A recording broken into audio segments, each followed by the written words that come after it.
Hey friend, welcome back to the YouTube channel for the Renaissance English History Podcast. I am your host, Heather. I've been podcasting on Tudor England since 2009 with my show, which makes it the original Tudor History Podcast, the OG Tudor History Podcast, if you will. This channel is where I put all of my episodes from all of my shows, as well as loads of extra content like this video right here. Today, we are going to talk about supplements. Do you take any supplements? I heard that the supplement industry is about $700 million a day. It seems like everybody and their mother has a supplement. You go into Target and there's just aisles of supplements and protein shakes and all of that. And I take some supplements. I take biotin for hair growth because I've lost some weight recently, and you lose your hair when you lose weight. And so that's like a whole different story. Um, anyway, I take some supplements. And I'm wondering, I take some fish oil, omega-3, all that kind of stuff. Do you take any supplements? And we're going to talk about supplements that the Tudors took. Obviously, this is not medical advice. I am not a doctor. You should not listen to me for anything medical. You should listen to me for the history of these supplements and what we might be taking today that our Tudor friends would have known about as well and would have had in their medicine cabinet. But do not listen to me as a doctor. I have to just kind of put that in there in case somebody should hear this and say, oh, Heather said I should take this. Heather's not saying you should take anything, I promise you. Heather's just talking to you about what the Tudors took and what some popular ones are today that we have that came from the Tudors.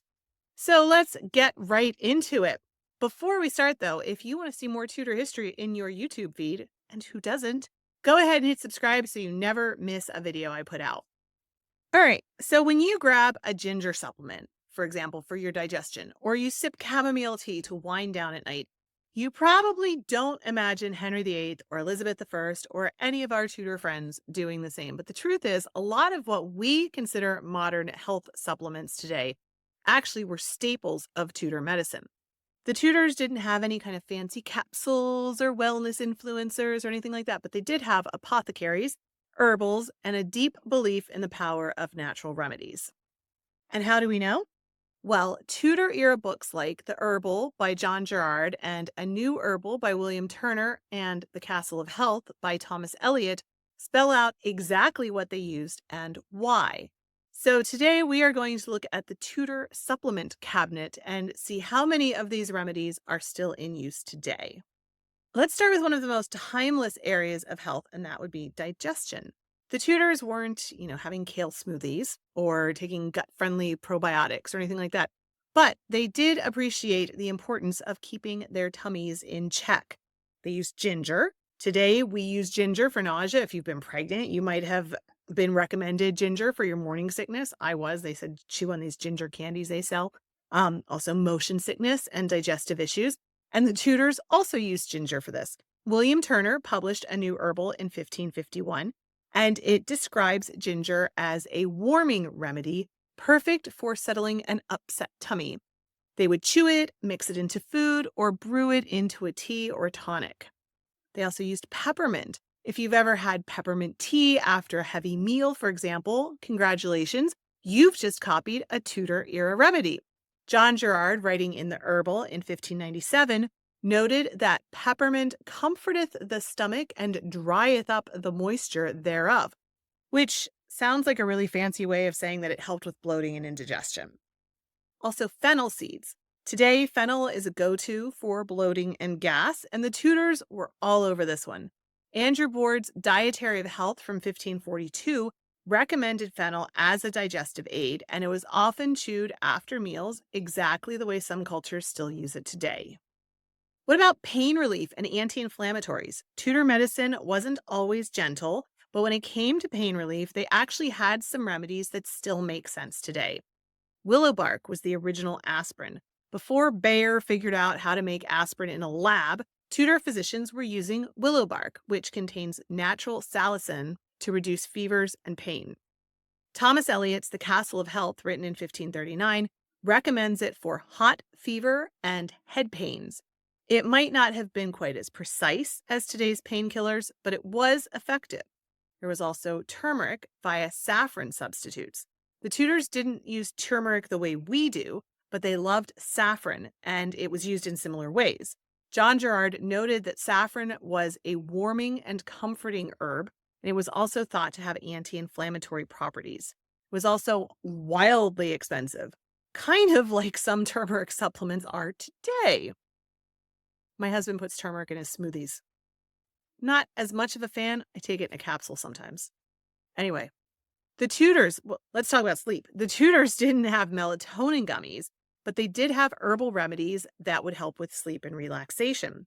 Valerian root, I mentioned this in the one on mental health that I did last week or the week before, talking about mental health strategies. The Tudors did use valerian root to help them sleep and relax. So if you've ever taken valerian tea or a valerian capsule to sleep better, welcome to Tudor world. Nicholas Culpeper's The English Physician in 1652 describes valerian as comforting the heart and driving away melancholy, which sounds like a Tudor way of saying that it was good for stress and anxiety. I should say Stuart way, 1652, but a Tudor Stuart way of saying that. Also chamomile, a classic now and then. Chamomile was used for relaxation and sleep. Gerard's Herbal talks about chamomile taking away weariness, which makes sense. It's still a go-to bedtime tea. What about the immune system? Of course, there wasn't germ theory like we have today, but the Tudors absolutely believed in fortifying their bodies against illness. Their approach to immunity involved natural antibiotics, tonics, and plenty of pungent herbs, including garlic. If you've ever been told to eat garlic to fight a cold, you're using a centuries-old remedy. Tudor apothecaries prescribed garlic for everything from coughs to infections. It was even mentioned in Henry VIII's Royal Apothecary records as a standard treatment. Elderberry. Today, elderberry syrup is one of the most popular natural remedies for colds and flu, and the Tudors used it for exactly the same thing. John Gerard wrote that elderberry purgeth the body of ill humors, and it was excellent for treating fevers and seasonal illnesses. Also, licorice root. If you've ever had a sore throat lozenge with licorice in it, you've basically used a Tudor remedy. William Turner's A New Herbal recommended using it for easing coughs and soothing irritated lungs. It was often brewed into syrups, or it was chewed like a natural throat soother, a Ricola, if you will. Also, let's talk about women's health and hormonal support. Tudor women didn't have modern hormone supplements, but they did have herbs that were believed to support reproductive health. Raspberry leaf tea. I used to take that. Gosh, I'd forgotten about that. I used to take that when I was pregnant. Was it when I was pregnant or right after I had Hannah? I don't remember, but I remember I would buy it on Amazon in like huge, big, multi boxes. And we had a lot. And mother's milk tea. Oh, I think it was mother's milk tea that had raspberry leaf in it. All right, now I'm going on a tangent. Anyway, raspberry leaf tea, still a go-to remedy for menstrual cramps and pregnancy support. And Tudor midwives swore by it. Lady Margaret Beaufort's household records even mention the purchase of raspberry leaves for medicinal use. Also, mugwort. This one had a strong reputation for regulating menstruation. Gerard's Herbal describes mugwort as an herb that brings down the courses, meaning it was used to promote regular cycles. It was also used to ease childbirth. What about just a general multivitamin? The Tudors may not have popped multivitamins, but they did understand the importance of minerals and vitamins and fortifying their health with natural tonics. So they would have iron-rich nettles, for example. So today, iron is a supplement for many people. I take iron actually, but back then, nettle infusions were a natural way to boost iron levels. The Castell of Health describes nettles as a warming herb for fortifying the blood, making it a staple for those feeling weak or fatigued. Also, sulfur water, mineral supplements.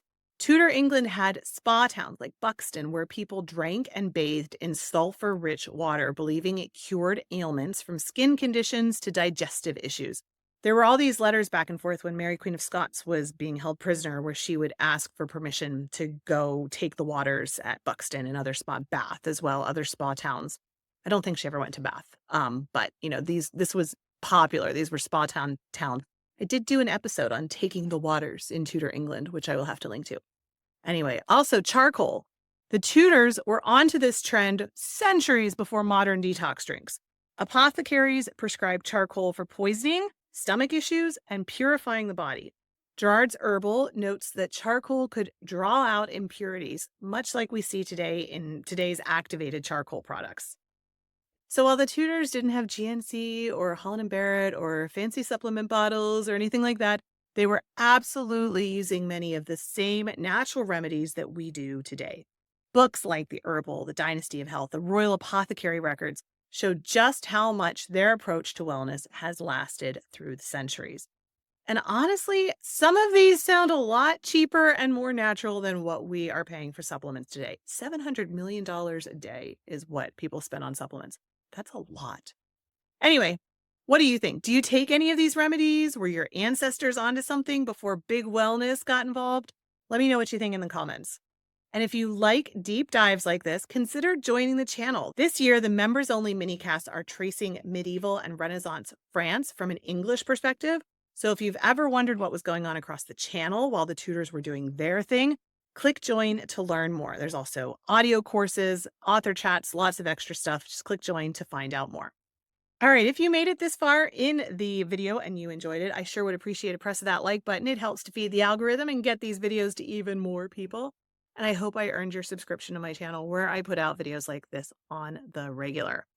If you want to keep binging on Tudor content, here's that episode on taking the waters from a couple of years ago. That might be fun.